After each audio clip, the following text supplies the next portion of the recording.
What's going on, guys? This is Dan here with a update of all things. Update of the Camaro, update of Cedar Point, update of everything that's been going on here.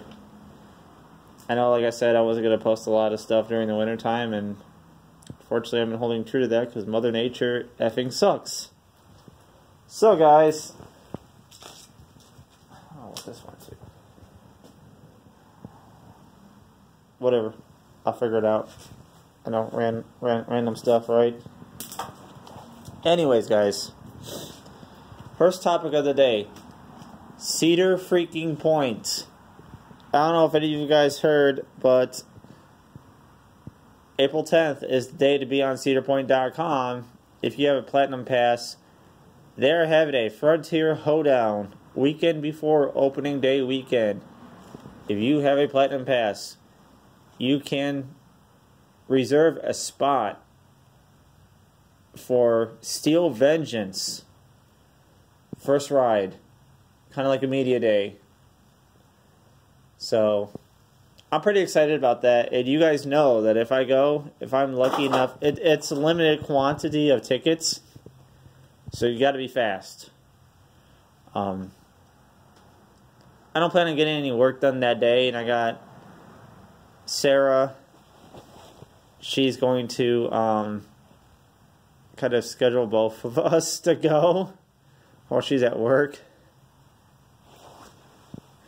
But if I'm fortunate enough to get tickets, you can bet your bottom dollar that I'm going to try to post as much stuff as I can about Steel Vengeance. And I'm going to try to sneak in a GoPro or something and try to get you guys a POV footage of it. So there's that. Second thing, Kalahari. I don't know how many of you guys heard about Kalahari. The ductwork is falling out of the ceiling because it's galvanized steel.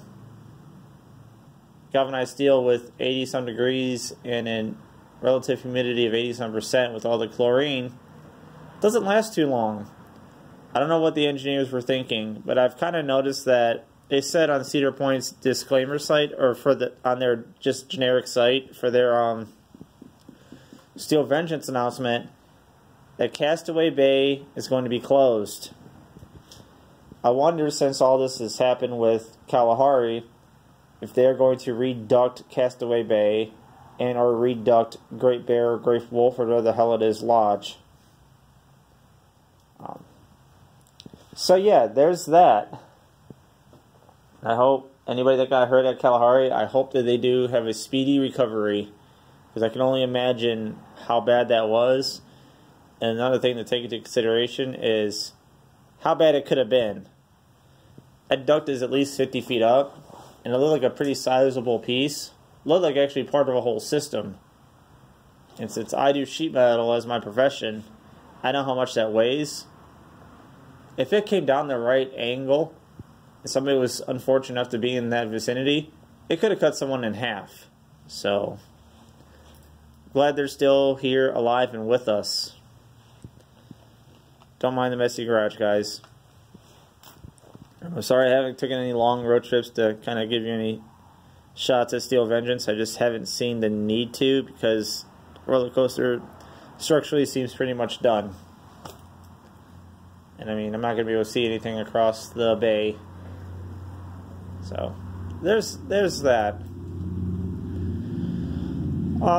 Anyways, the Camaro. This is what I got.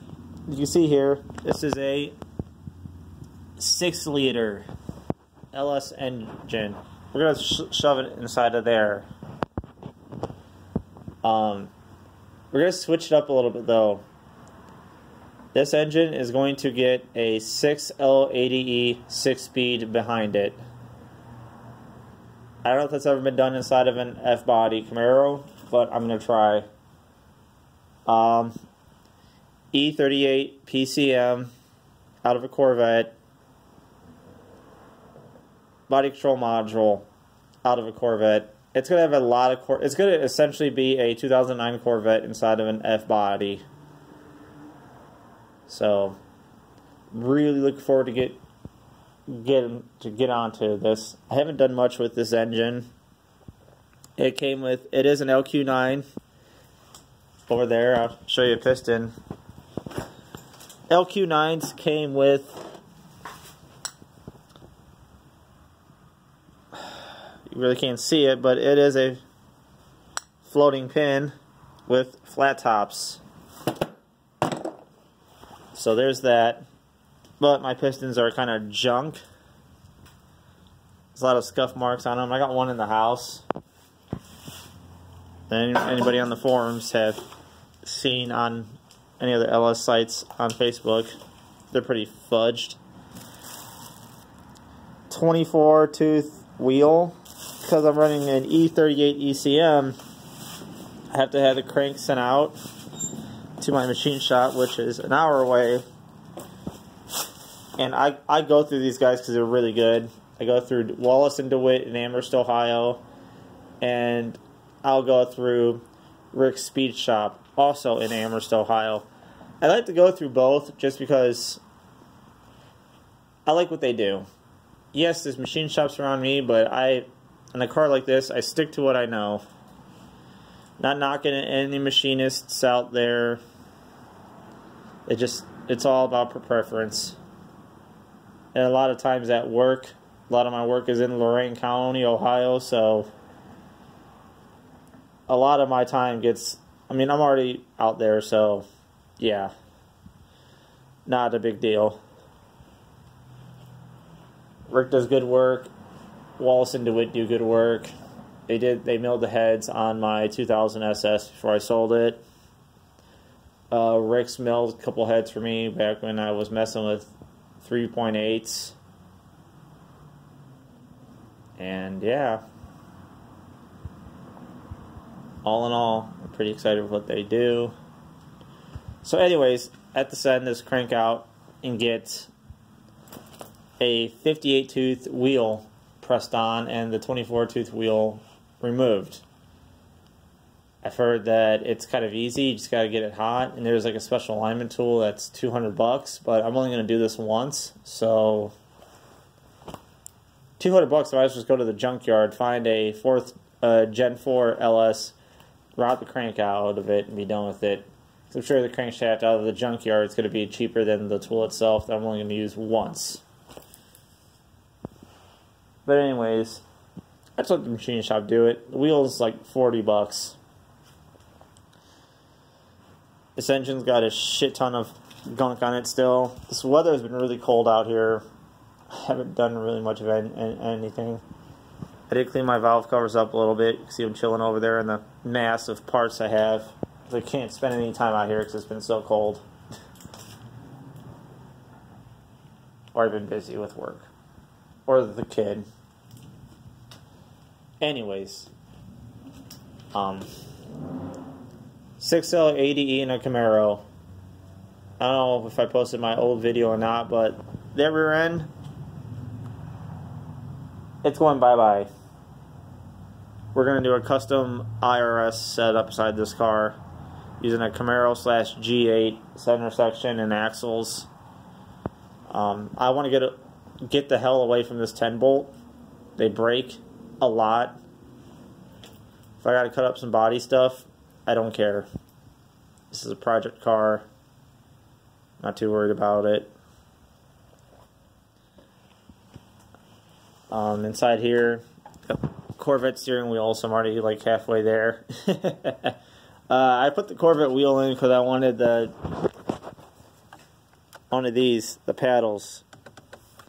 And everybody I talked to said a 6-liter with a 6L ADE is going to be one hell of a track car. So, I feel like this would be good for this car. I'm going to try to run Corvette gauges. I know I'm going to have to probably do some trimming of the dash. But whatever. I mean, I'll make it work. Because here's the problem. Gotta run, if you're running an E38 ECM, or any ECM actually from GM, your gas tank signal from the gas tank goes to the computer. The computer needs to read that because it needs to know how much fuel is in there for the evap system. Because let's say you have a half tank, the computer doesn't know that, and it reads the pressure. Hey, my pressure's dropping. I don't know how much fuel is in it. I think I have a leak. Check engine lights on. If you're unfortunate like me, you live in a county where there's an e-check, check engine light on means you're not getting a sticker for the back of your car. Can't drive it. Sorry. Stupid, but whatever. Anyways, I want the gauges to match the car because I know they work. In order to do that, also more, what was I saying? Anyways, the computer goes off of GM CAN bus. Does it give a serial to data like any of the P59s, P411s, and P01s that came with this car? It just has CAN bus. But you need a GM serial data class 2 for the gauges to read what's going on. So enter the Corvette BCM. Body control module reads the computer and translates it into class 2 serial data for the gauges. So you're going to have a Corvette BCM now. No big deal. I'm hoping any of my alarm guys that are good at alarms can chime in here, because I want to run the push button start that the Corvettes have. However, I know I'm going to have to find a radio receiver module out of a Corvette with a matching fob. I'm also going to have the damn thing reprogrammed, and it sounds like it's going to suck.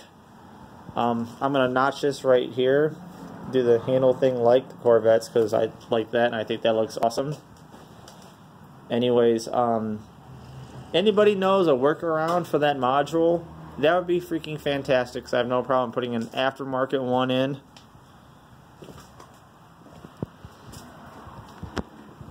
So yeah, that would be great.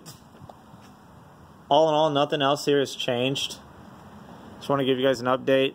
Who's excited for Steel Vengeance? I know I am. I was kind of worried because I already booked my hotel for opening day. I didn't hear anything about it on Ohio State Day, which kind of sucks because I didn't go to Ohio State, so it means I'm sitting there in the hotel watching everybody have fun. And with all this crap at the Kalahari, so probably none of the water parks going to be open. I have a strong feeling they're going to make all these water parks shut down, and they are going to have to reduct their parks with aluminum ductwork and stainless steel hangers, because that is current code. Since people got hurt, they're going to make them redo all this stuff, which is good. Not saying it's bad, but anybody that had plans for Easter or anything going to Kalahari, sorry, just don't see it happening. Feeling that these water parks are going to be closed for a long time. But it'll be worth it once they open back up. Anyways, guys, just want to give you an update. Thanks for tuning in and listening to me ramble on about several different things at once. Enjoy the day or night wherever you are. Have a good St. Patrick's Day. And be safe. Thanks for tuning in, guys. If you like this content, you want to hear more about a certain subject, the car, Kalahari, Cedar Point, leave a comment down below. If you're new to the channel, go ahead and subscribe. Hit that like button because it really helps the channel out. And stay tuned for the latest on what's going on with Cedar Point. As opening day soon approaches, I'm sure we're going to hear more news. I'm going to do another theory here in a little bit. Not today, but you know, when I find more material that would make an appropriate theory and not just guess. And yeah, have a good day, guys.